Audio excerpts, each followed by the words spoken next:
coming at you with another, let's see, 5-minute Easter story, let's see, involving a princess. The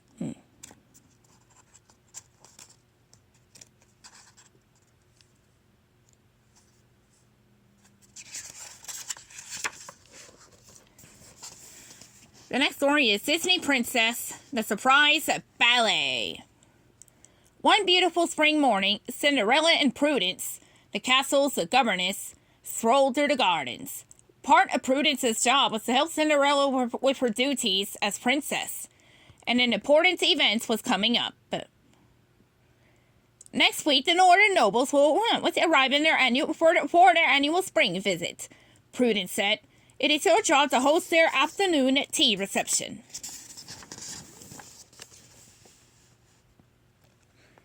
Prudence led Cinderella to a dark, stuffy room.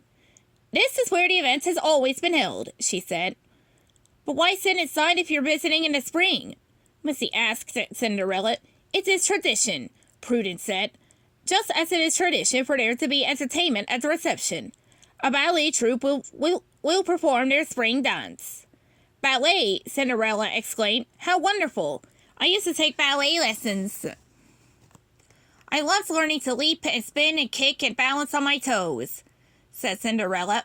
I used to perform for my parents in our garden.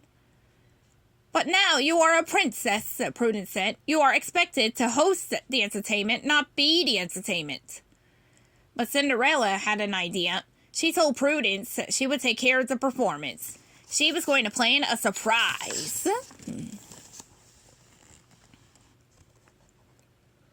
The next day, the ballet troupe arrived to begin rehearsing. Cinderella asked if there was room for one more person in their show. She wanted to start a new tradition. First, they needed to find Cinderella a costume. All the dancers would be dressed as animals for their spring performance. Cinderella tried a brown deer costume, a gray rabbit costume, and a bright red bird costume. They were all lovely, but none felt quite right. Meanwhile, Prudence was getting curious. What surprise was Cinderella planning? Maybe I'll just go in and see if they need anything, she said. When Prudence opened the door, the dancers quickly held out costumes to cover Cinderella. Hello, Prudence, said Cinderella. You weren't trying to ruin the surprise, were you? Let's see. Stammered Prudence. Of course not, Princess. The next morning, Cinderella showed the troupe the palace gardens. They picked a few flowers from each bed and began to weave them into long garlands to use as decorations for the performance. Prudence was getting more and more anxious. She needed to know what Cinderella was planning.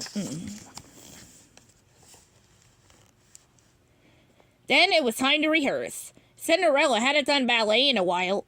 The first time she tried to stand on the tips of her toes, she stumbled and almost fell. She tried to do a graceful spin, but it made her dizzy. Then Cinderella tried to do a high kick, but she knocked out some of the set. She could have gotten upset, but instead she laughed. She knew she just needed to practice with the other dancers. The day before the performance, the rehearsal went much better. At the end, the other dancers clapped for her. She had come a long way. Outside, Prudence heard the applause. Her curiosity rose again. She had to see what Cinderella was up to. She peered through the window.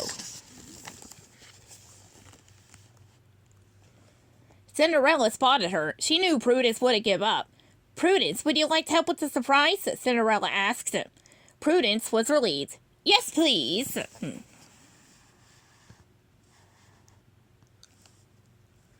At the afternoon of the reception, the doors opened. The northern nobles, along with the prince, the king, and the grand duke, filed into the room, where Prudence was waiting for them. She swept the velvet draperies aside. Sunlight poured into the room through the open glass doors. Outside was a stage covered in flowers. Everyone stepped into the fresh air. They smelled the gorgeous flowers and heard birds singing sweetly. Smiling, they took their seats for the performance. Where is the princess? The Grand Duke murmured to Prudence. Prudence patted his arm. Wait to see, she said. It's a surprise. A moment later, the dance began. The troupe leaped and spun onto the stage.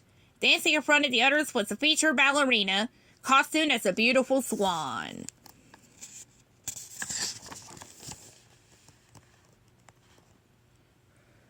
The dancers began to lift and toss each other into the air. With their strong muscles, they seemed to fly across the stage and lay in the lightest feathers. At the end of the performance, the swan, ballerina, she performed a beautiful solo. She rose onto the tips of her toes, kicking and spinning with perfect balance. Everyone clapped as the troupe lined up to take their bows. Then the dancers swept off their masks, and the audience gasped. The swan princess was Cinderella. Soon the audience was on their feet, cheering for the troupe and their performing princess. Prudence smiled. Perhaps this is the start of a new spring tradition. Cinderella laughed. I couldn't agree more. The end.